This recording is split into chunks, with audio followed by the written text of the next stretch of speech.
a conductive wire, and you were so electric. I had no say when you came so near and just passed right through me. Hey everyone, welcome to Geekdom is back. Today I have on Jeremy Kaplowitz from The Hard Times. He is the Hard Drive Editor-in-Chief, and this is definitely going to be a fun conversation because this site is pretty hilarious, if you ask me. Jeremy, how are you doing today? I'm great. Hey, thanks for having me. Of course. So I just quickly want to start by talking a little bit about The Hard Times as a website for people who don't know. It's a satire website, and sometimes people don't know that when they read articles from your site in The Onion and they get a little worked up about it. But it's true. How would you generally describe The Hard Times and how you got involved with the site? Sure. So The Hard Times started off as a punk rock website. It was created by Matt Sankum and Bill Conway, two San Francisco hardcore punk guys who toured in bands and all that stuff. And Bill comes from a comedy background and Matt comes from a journalism background, and they came together to make this comedy punk website. And I joined a few years ago as just a freelance writer, and I pitched some ideas and stuff. And then some things happened, and eventually when they were starting a video game section, Matt asked me to come on board as an editor. I guess the idea is with punk. Because you'd think that punk and video games aren't necessarily similar, but they're both in my opinion, they're niche groups that people identify with. So that's kind of the unifying idea between those two. Yeah, absolutely. And if you ask me, the Tony Hawk games could have pretty good punk soundtracks at times. So that is true. That's the one. That's the main link between the two is the Tony Hawk soundtracks. Maybe some of the biking games too, but not quite as impactful as the Tony Hawk soundtracks were, I think. Yeah, I'd agree with that.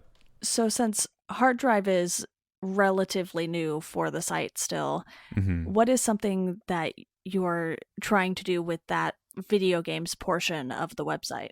The Hard Times is mostly a, satire art. It's definitely, a lot of people compare us to The Onion, and I think that's pretty valid considering we're basically just The Onion, but with a specific topic. So one thing we really want to do is try to expand that into videos and Twitch and things that other websites like The Onion can't necessarily do. One of the big things with The Onion is you never know who writes an Onion article. It's just from The Onion, which is really cool.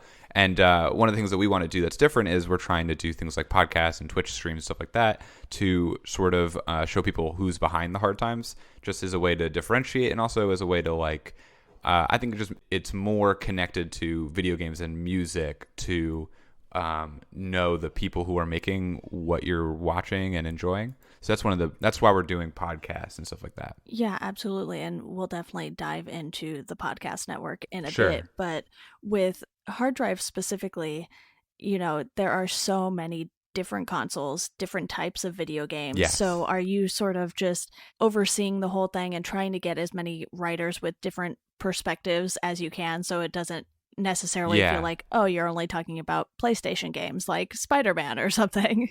Yeah, exactly. Yeah, one of the hard things about video games is that there's just so much of it. And we have we started with 3 editors, and we just brought on another editor, and it's always tricky. One of our big blind spots is anime, and we do video games, but it's also nerd culture. Yeah. And it's so hard for us as editors to run anime articles because we just have no idea. We don't know it at all. And so that's been one thing that we're trying to do is bring on more talented anime writers who can kind of just feel trust me, this is a good joke and we should run it. Absolutely. And I know what you mean by saying that nerd culture is just so expansive these days, because even with this podcast, typically I'm talking about one topic per episode. So, we're focusing on the hard times here, but usually it's movies, books, TV shows, or something like that. And there's only so much I can watch myself, especially since I had this crazy idea to also start a Stephen King podcast where I was going to go through all of his work chronologically, including the adaptations. Yeah, that's a lot. So it's I will approach people about guesting on the podcast, and it seems more and more these days I just keep recommending movies because those are so much easier to get through than a TV show or an entire book. So, it's one of those things where sometimes it's hard to find that balance, but because Hard Drive has so many contributors now and the Hard Times in general, I feel like it's getting a little easier for the site to sort of pull Yeah. from all of the different music genres, the different video game genres. There's just so much nerd culture out there these days. It's kind of mind-blowing. Yeah. Yeah, I like to think I'm a funny writer, but if it was just me running the site by myself, there would be like such a narrow focus. It would be all right now it'd be like mostly Smash Bros articles, and that's all you'd see. Yeah, and speaking of that, I do want to dive into what the podcast network is planning to do, Sure, because I yeah. know you launched with 2 shows. You have the Hard Times podcast with the co-founders Bill and Matt, and then you co-host the Super Mario Brothers Super Show Yeah. show. Yeah, the main difference between the two, I'd say, is that the Hard Times very simple. They have big guests. Our podcast very confusing. One of the hosts, my co-host, I don't think can even pronounce the full name. We have no guests. It's about a niche topic. Yeah, that's the main difference. Is that one of them is easy to enjoy and one of them is very difficult. So tell me a little more about your show that you co-host, because it's Sure. definitely something that feels more unique to the site. Not that the Hard Times podcast isn't going to be unique, but Right, right. that is definitely an interview based podcast, kind of like what we're doing here right now. But the Super Mario Brothers Super Show is something different. Yeah. Well, we really wanted to start like getting more stuff out there, and podcast was like one of the main ideas. And one thing I've always wanted to do, I really like podcasts that go through every whatever. Like your Stephen King podcast sounds interesting because I like when people when people look at like the arc of a creator or a show or whatever. Like, I think that's really interesting. Like, I bet with your Stephen King one, you can like start with the first book and see like, oh, look, he has these like recurring themes. Yeah. And a really silly way to do that is to do it with like a TV show that a lot of people see as like a disaster from 1989. And that's the Super Mario Bros. Super Show. And I think one of the fun things about it is that Mark, my co-host, and I are sort of just like taking it at face value. Like, we're not making fun of this show. I mean, obviously, it's not great all the time, but we're trying our best to like enjoy it for what it is. And it's been really fun. I don't know. It's so silly. It's such a silly thing that exists. I'm so happy that it like is out there in the world, the 89 show. I feel similarly when I'm doing some of the Stephen King adaptations. In particular, one of the recent episodes we did on Chat Cemetery was the 1979 version of Salem's Lot. So it was a TV adaptation, and you can kind of tell where they spent their budget. And you're like, oh, okay. Yeah, that's weird. And even if it isn't something that's spectacular, it's still important to, like you said, see that arc throughout Stephen King's entire career. And even if he wasn't hands-on with every single adaptation, I still think even the filmmakers who choose to adapt the movies or TV shows, it says a lot about his work, because, we're still having remakes of things that have already come out. It is a big deal again. Pet Sematary is coming out here in less than 2 months, I think now. So, cool. These things are they just keep living on. And I think it's really cool that you went back to something that was older instead of focusing on something newer, like, Better Call Saul has a podcast. Yeah, The Good Place has a podcast. They have like an official podcast too with cast members and everything. So you have these sort of hit shows in the present day that get all of this attention, but to go back and focus on something from the beginning that people probably wouldn't think needs a podcast, and to create that is pretty cool. And I will admit, I have never seen that show, but now knowing that you have a podcast about it makes me want to go check it out. Yeah, I think it's definitely something that's like worthy of talking about. Like I think we mentioned it on the podcast, but like it's so funny to me that like they when Nintendo originally made Mario, it was just like they had to, the animation was such that you couldn't show arms without overalls, and you couldn't show like faces that easily without like a big mustache. So like Mario ended up looking the way Mario did because of like the limitations of like arcade machines. And it's so funny that like a handful of years later, that means that Captain Lou Albano, who's like a popular wrestler, has to be hired to play Mario. Like, it's such a weird like because arcade machines existed, that's why Mario is played by Captain Lou Albano. And it's so funny to me. I don't know. I love it. Yeah, it's one of those things where you find this very, very specific thing to talk about. And, Stephen King is a lot broader just because he's been writing for so long, and like I said, there have been remakes on remakes of everything pretty much. Yeah. And you have even some different stories within his work. Some people will really enjoy the Dark Tower series, and honestly, you could probably do an entire podcast just on the Dark Tower series because it's probably true. So ginormous. I've only read the first book, and I feel like I'm just sort of hitting the tip of the iceberg there. And I think it's great that the Hard Times will have a broad show and something so specific. And I know that the network has plans to expand beyond just the 2 shows. And I don't know what you can say about that yet or not, but are you hoping to sort of just get a good combination of podcasts similar to the way you're getting a good combination of writers on the site to cover a long list of genres and topics? Yeah, I think that like the reason the Hard Times works is because we trust our writers and we're like down to try interesting things. Like the only reason I am a editor for Hard Drive is that around 2 years ago I pitched to Matt the idea of doing like an alt-right, like a satire of like Alex Jones, and it was kind of like making fun of that, and it was called Truth Bang, and it was a huge disaster. But like Matt like let me try it out, and we like tried it for a few months and it fell apart. And then because of that, like Matt was like, oh, well, this is someone who can edit for the site. And I became a Hard Drive editor. And I think it's really cool that like the Hard Times is a place where we can be like, yeah, I don't know, we'll give you some money to our writers that we think are funny and like just figure it out, like make a few episodes. If it sucks, we'll drop it and we'll try something else. But if it doesn't, like, I don't know, maybe it'll be cool. And like someone else on the site, this guy, Peter Kemi, he messaged us one day. He had never written for us, but he was like, hey, I've always loved the site. Like, I'd love to like make a video for you. And we're like, all right. And then he put out like these hilarious videos, and it's so cool to have them on the site where we can like give this guy money to make funny like reviews and stuff for us because we trust him. And I think that's like my favorite thing about the Hard Times is that we don't really care that much about like what should the Hard Times be. We care about like what's really funny, what fits our sense of humor, and like how can we help people make that. So I think that that's going to be that's what the podcast will probably be like.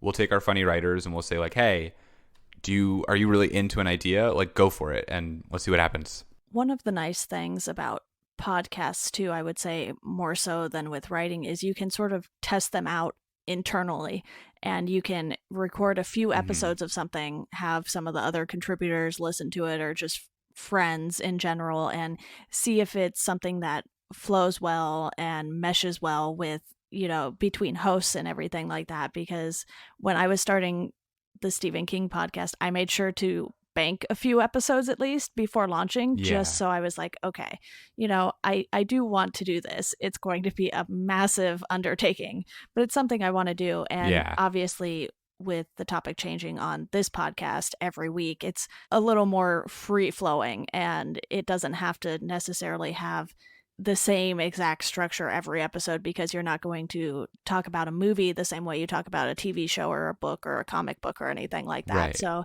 I kind of have these little formats for movies. It's like, okay, obviously we'll talk about the casting, we'll talk about this, and if it was executed well. And with a book, it's like, okay, did you feel like it was a slog or something like that? And there's just so much you can do with podcasts in general. It'll be really cool to see what the Hard Times comes up with next, because like you said, you have so many funny writers, and it goes through so many different interests as well. It's like, okay, you have one that sort of is interview based or conversational based, and then you have your show right now, and you could do something with different genres of music. You could have, a PlayStation podcast, Nintendo podcast. You can do all sorts of things. And I think that's something that will definitely allow a site like the Hard Times to have a podcast network that can really grow. And even if internally not every show works out, it's probably not the end of the world.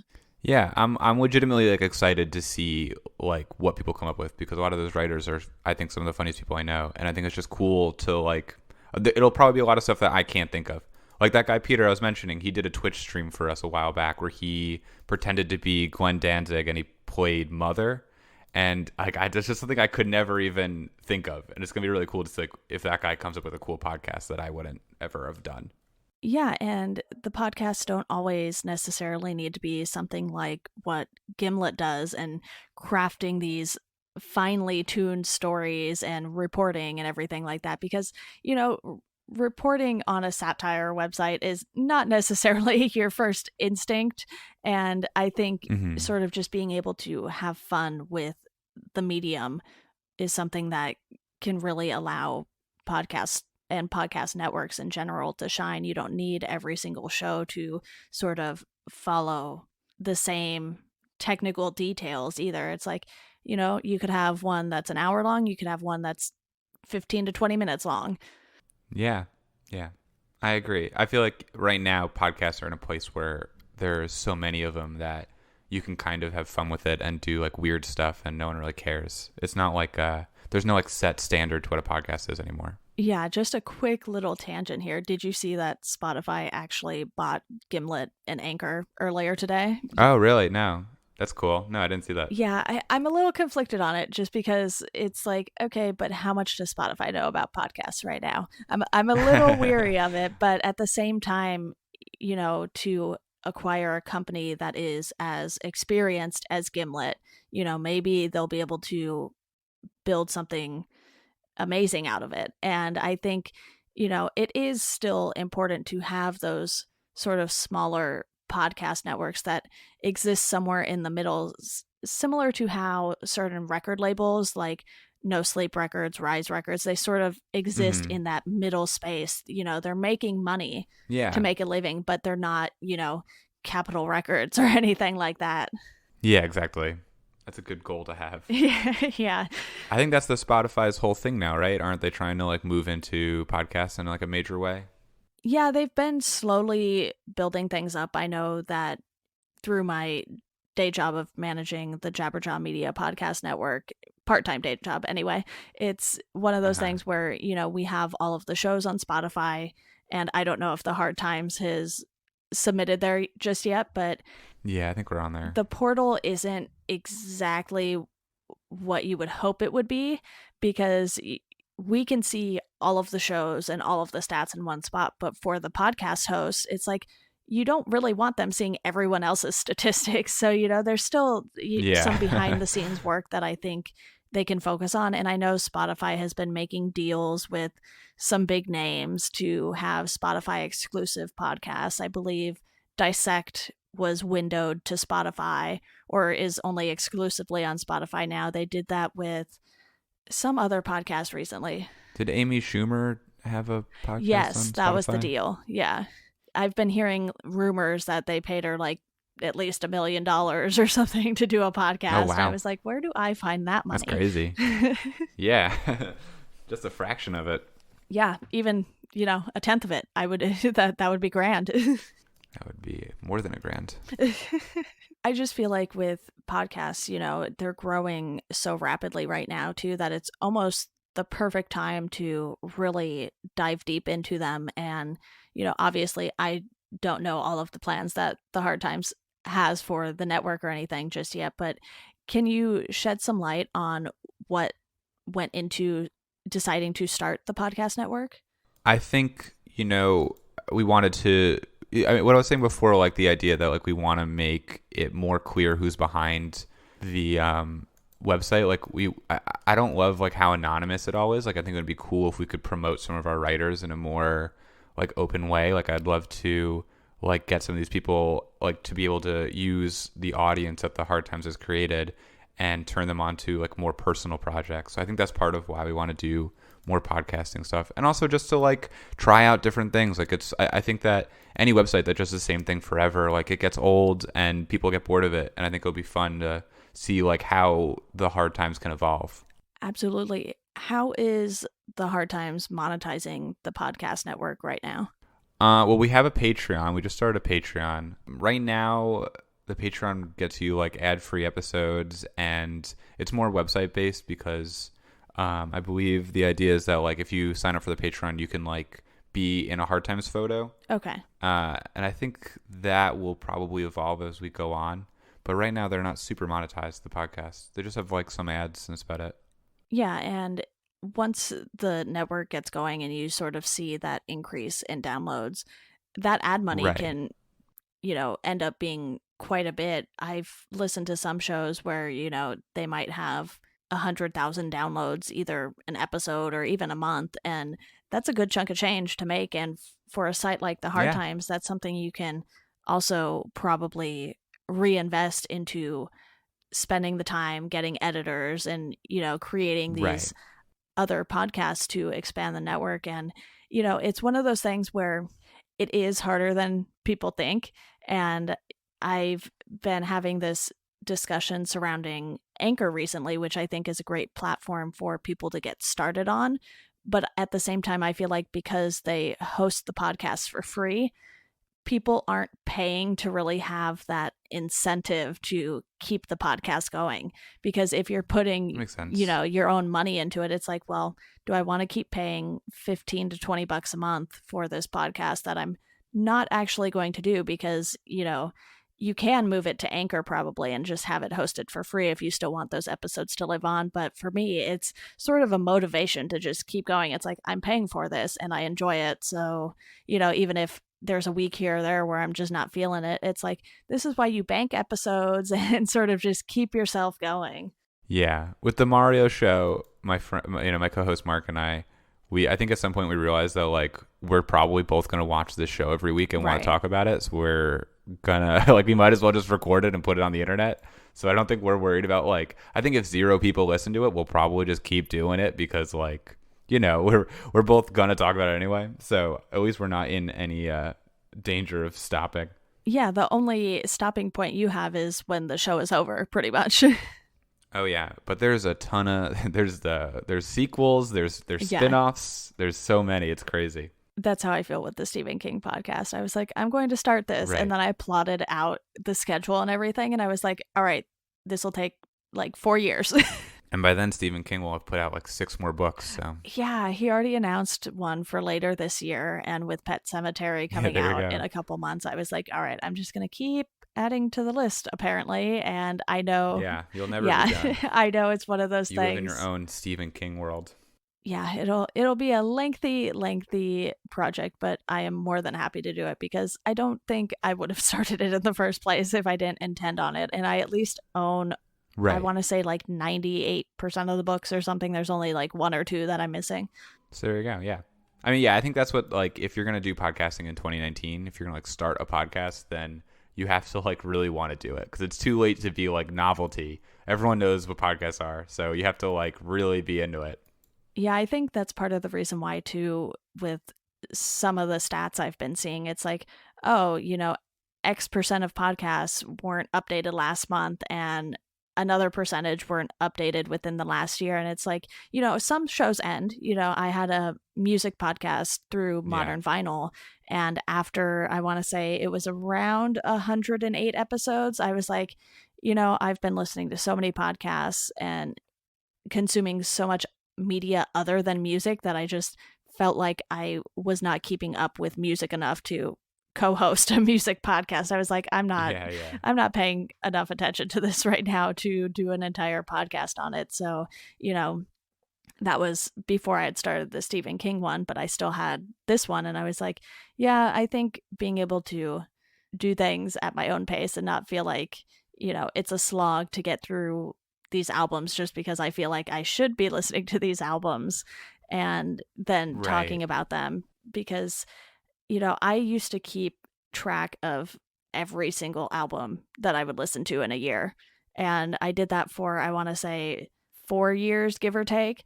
And this year I was just like, I am done. We're not doing this anymore. It stresses me out too much. And I already have enough Stephen King stuff to do by choice. So it's a lot of cataloging. Yeah. I was like, wait, all right, got to go back into Apple Music and see what I've added in here and have not listened to, because I feel like it's one of those times where I'm just like, time for an overhaul of all of the iTunes. That's a massive undertaking in Yeah. itself.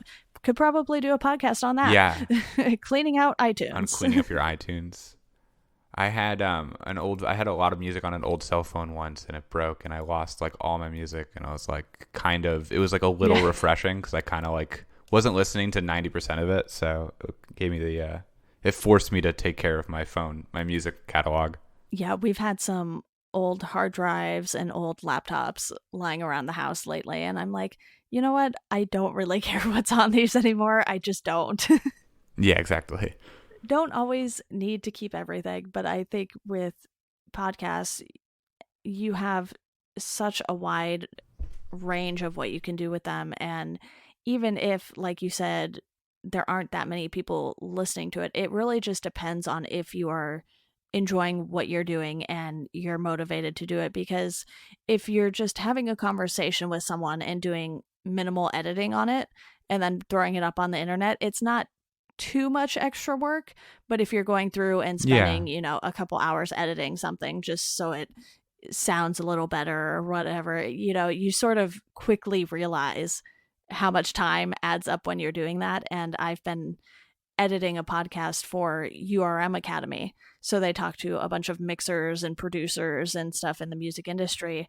And, they'll have conversations. Some of them are, upwards of 2 hours long. And they have a very strict set of rules kind of that they want you to follow when you're editing their podcast because they're a company.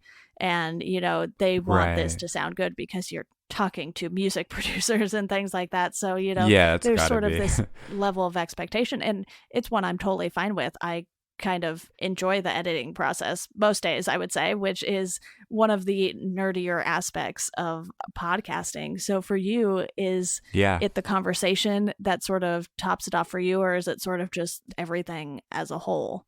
Yeah, I definitely find editing pretty tedious, to be honest. Especially because I assume that no one has watched this like TV show from the 80s, so I've been sort of like meticulously editing in sound clips. Like anytime we reference the show with a quote, I'll just put the quote into the podcast, and it takes so long. It's so tedious. You have to pull the audio, and then you probably have like this Yeah. whole B-roll section of audio that isn't yours and your co-host and everything. I totally get how Right. things like that can be tedious. And I'm sure if I were editing something at Gimlet, let's say, that would be a lot more tedious than editing a 2-hour conversation that has somewhat stricter rules than I use with my own editing. Yeah. Yeah, exactly. But I think it's worth it in the end. I think my favorite part of it has just been like the recurring things that we've found in the Super Mario Bros. Show. Like it's just fun. I really want to know like what I want to know, because if people call it like a bad TV show, and I'd be so curious to talk to any writer on it and be like, was this just a paycheck for you, or did you was this like a passion project? I really just I want to talk to anyone on the show. We've been trying to reach out to people. Most of the voice actors on the show have died, so they're not really available. Yeah, I would say not. But we've reached out to a few.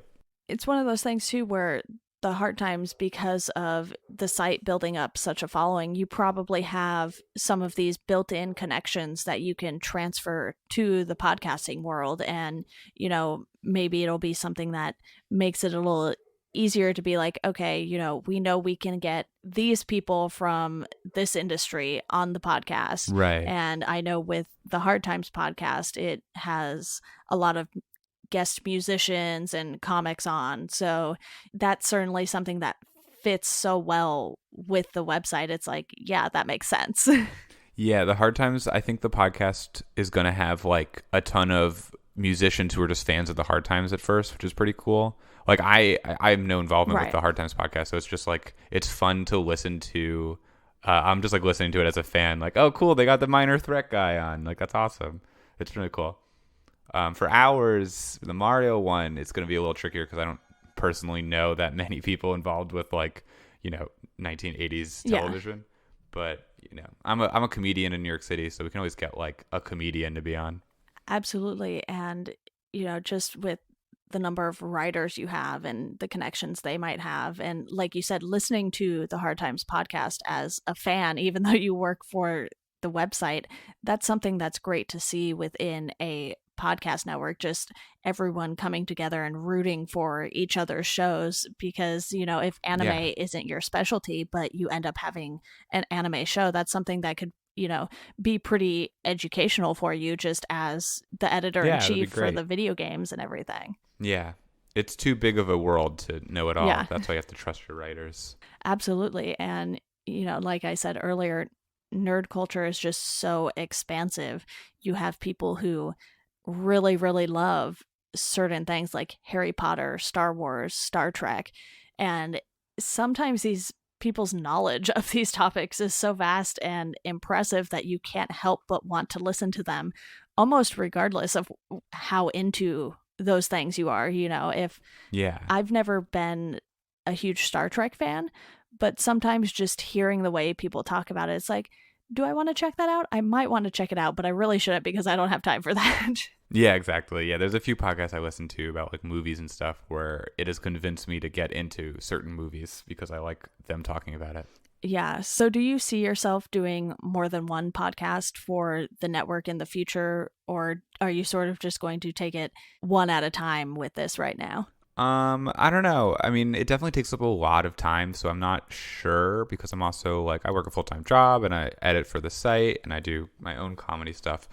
So I would guess probably I wouldn't do any others, but I have recorded many episodes of a second podcast, so I don't know. We might put something out there. I could see myself being on a second one. Yeah, and with those episodes you've recorded, you could always just hold on to them until you feel you have enough or even all of them done, and then start releasing them. So Yeah. it's not as much of a weekly commitment necessarily. And, you mentioned having a full time job, and that's something that I find a lot of people in writing and podcasting tend to have. I mentioned my part time day job, which happens to be in podcasting, but isn't actual podcasting. It's just sort of managing things. Right. But for you, do you sort of hope that eventually the hard times could be something that ends up being full time for you? Yeah, that would be wonderful. I mean, the Hard Times has done a lot of things that could end up being full time for me. We've pitched TV shows and stuff like that, and that would be like a dream. Yeah, I could definitely see that'd be cool. I would definitely quit my boring day job to be a full time Hard Times writer. Yeah, I think my mistake might have been quitting my full time day job a little too early. Yeah, I mean, sometimes you got to make the jump. Yeah, make the jump that lands you living at home again, which is totally fine. Aw. I'm Yeah, yeah, you can always go I'm back. all for people sort of figuring things out, and if they are able to live at home, it's like, why not? Free rent sometimes. Yeah, yeah, exactly. I think that's fair. Yeah, and even with podcasting, things are so hit or miss right now. I feel like it's almost similar to, you mentioned pitching a TV show, because if you are aiming to be on one of the big podcast networks, it's like, they have a specific way they do things. So sometimes it's better to try things out on your own, and then maybe after you've done it for a while, be like, hey, here's what I've been doing. Here's, all these files you can listen to hear what I've been doing and get a feel for not only my personality, but work ethic and how much time you've put Right. into the podcast. And, even if I think with the hard times, not every podcast might necessarily need to come from the contributing writers. And obviously, I don't know your policies or anything, Yeah. but, some people outside of the site might be like, oh, hey, I've had this podcast for a while. It might be a fit. Yeah, we've gotten like 100 of those pitches so far, and I wouldn't be surprised if we do that eventually. Yeah, there are so many ways you can expand the network. Not everything needs to be something from the ground up. And I think that's what Definitely. makes starting a new podcast network in 2019 especially very interesting. It's like you can do so many different things. It's almost too many options.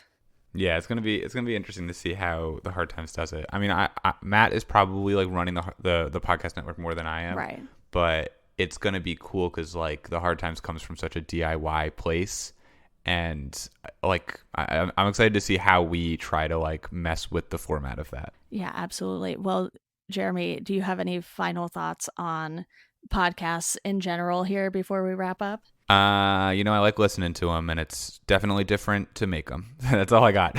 Yeah, absolutely. I listen to so many. I'm constantly like, I really should unsubscribe from a few. Do I need to subscribe to 70? Yeah. That's too Yeah, many. exactly. And with doing 2 of my own, editing another, I'm like, okay, this might be podcast overload, but I love it.